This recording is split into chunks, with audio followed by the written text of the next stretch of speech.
gaps for the hips. I'm not really sure why those are there, but there we are. My God.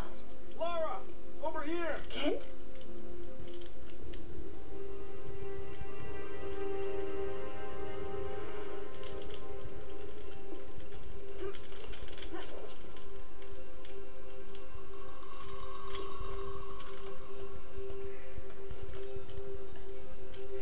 Oh, poor Kent.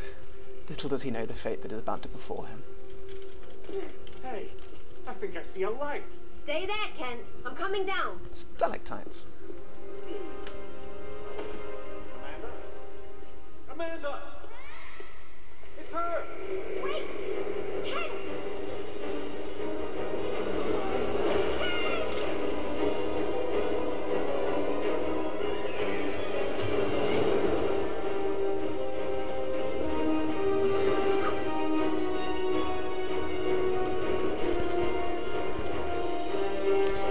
Here's an oddly judged chase scene where if you're too slow you get nommed by the monster.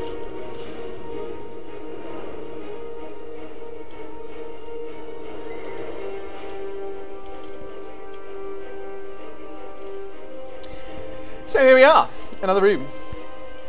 I haven't been describing, so I haven't been talking my thought process when I've been solving these puzzles because I've kind of already know the answers. But basically with all of these rooms, anything that's different coloured in this, annoyingly, is pressure sensitive or movable. I think it's something to do with the way the lighting engine works.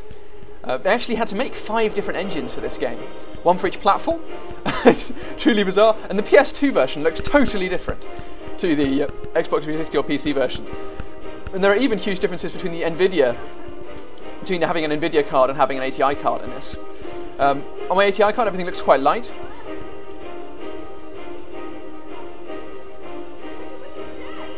Oh dear, Amanda.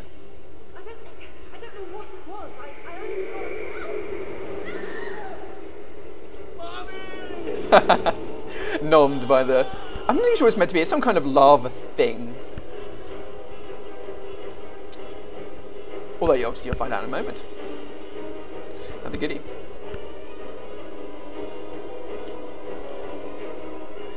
I slightly prefer this one's take on the supernatural to the kind of more conventional anniversary take on supernatural. The anniversary take on supernatural, there's sort of zombies and, I mean, basically sort of undead things with no skin, and I don't really think they fit in. They're not really appropriate. And I don't even think animals are particularly good bad guys either. They just seem a bit Amanda! token. I think this stone unlocks the door. I don't like it. Are you sure you're reading it properly? That thing is coming. You have a better idea? The door might be trapped. We're trapped. Oh, God!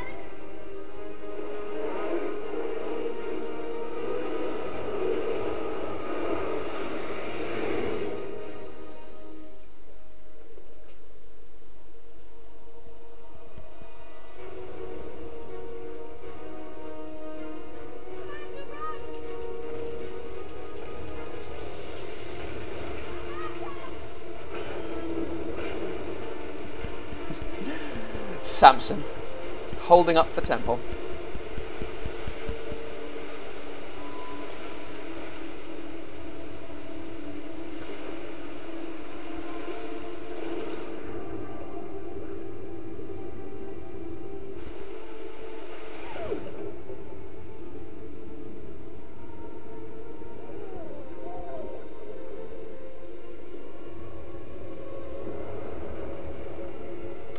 And Amanda perishes under the rocks. Or did she?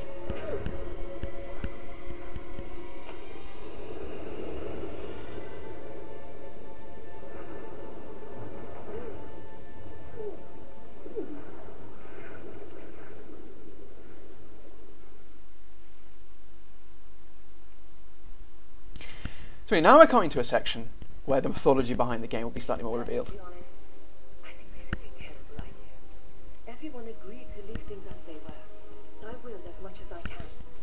But from what Rutland's, I'm sure there's a clue down there about what killed my mother. I have to go back. There's no use trying to enter at this same point. It's caved in. The river had to get in there somehow.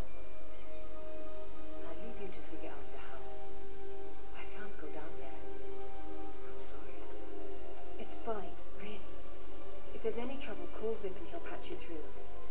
Don't take any chances. I'm not losing any more of my friends. So, how you getting in? The same way as the water, I hope. If you get a call from Anaya, patch her through straight away. I'm a little concerned about leaving her by herself. I'll keep her company.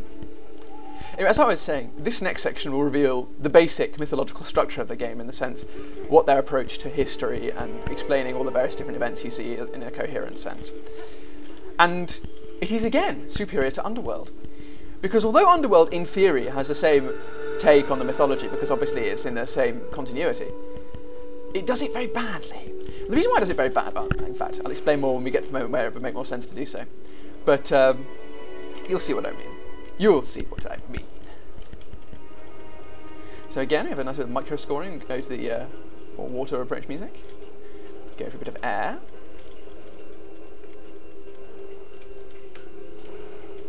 I'll get a bit more air actually.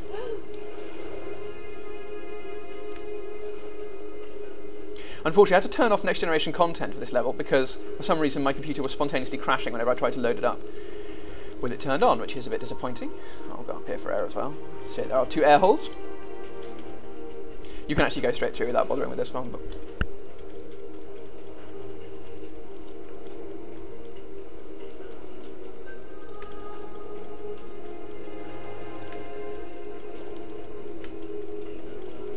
in Underworld, the first level is set underwater, and you swim at an inhumanly fast speed without flippers.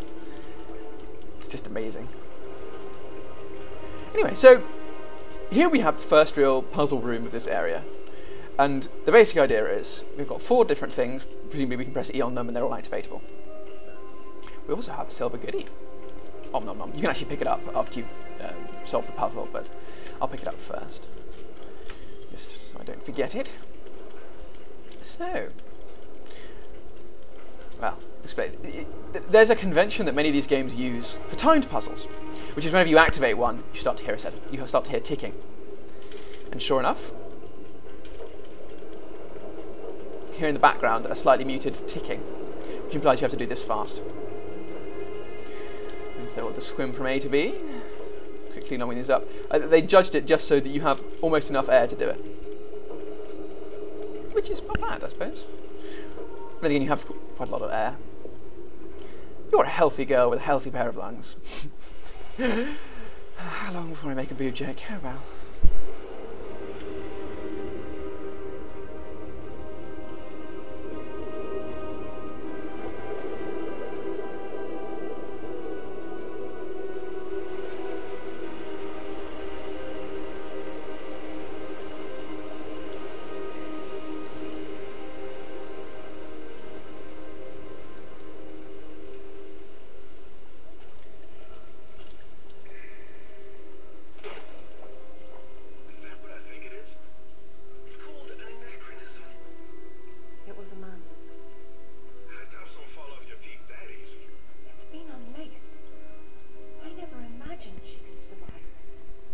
Oh, Amanda, you unlacing genius.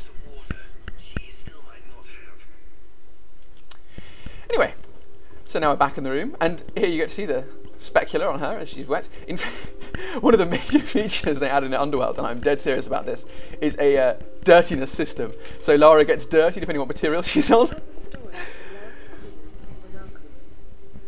Her father was a king, but she was lost and raised by a warrior. She became queen after a shaman named Tunupa discovered her royal heritage. Tunupa is another name for Viracocha, their god of creation. The shaman brought her to Lake Titicaca, where she borrowed his staff, an object of great power. According to myth, Viracocha originally lived in the lake. The god of indoor plumbing. She led her people into an era of peace. After many years of wise and just rule, there was some sort of power struggle.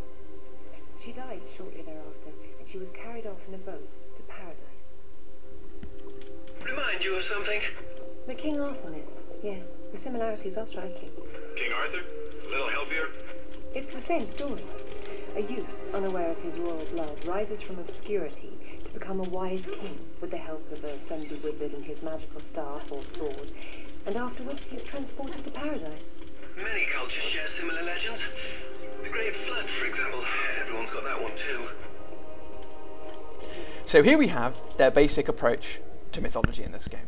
Oh, interactive cutscene, actually, I'll let you watch this.